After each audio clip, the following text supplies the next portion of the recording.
$5 Games presents Lost Planet Extreme Condition. I love fighting giant enemies, and I also enjoyed making the decision to run away when I started to get low on ammo, only to see it tear through all the buildings to get to me. The story begins that Earth has gone out to colonize a new planet. However, they forgot to bring their guns and had to flee from the giant insects. So they developed mechs to take out the giant insects and discovered that they dropped liquid heat, which is now a vital resource on the frozen planet. Not sure why they chose the frozen planet, but whatever. The protagonist's father protects him from a giant insect, and then the protagonist gets stranded in the frozen wasteland. Many years later, the protagonist gets woken up by a couple of people but unfortunately suffers from amnesia. Not seeing anything more important to do than surviving, he decides to help them out.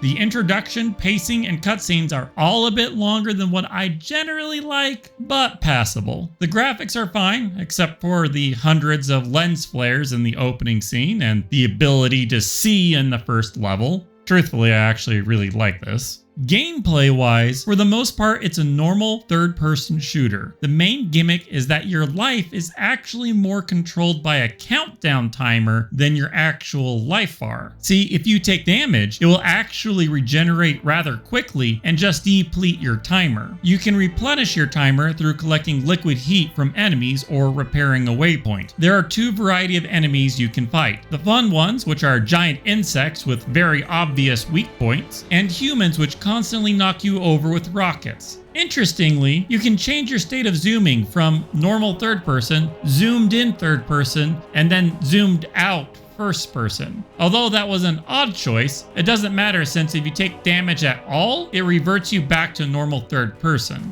The rifle does scope in normally though, which is awesome. Weapons have to be scavenged, but they're everywhere, and you can even take a Gatling gun off of a mech and use that if you want to. The mechs themselves are normally fine, but they really shine when you have two Gatling guns and are just nailing into the yellow weak spot of a giant insect. There's also a grappling hook that doesn't go very far, which makes climbing more like a chore than an enjoyable experience. And the running speed leaves much to be desired, as I was shocked to learn that there was actually a walking speed. Not sure why you would ever want that.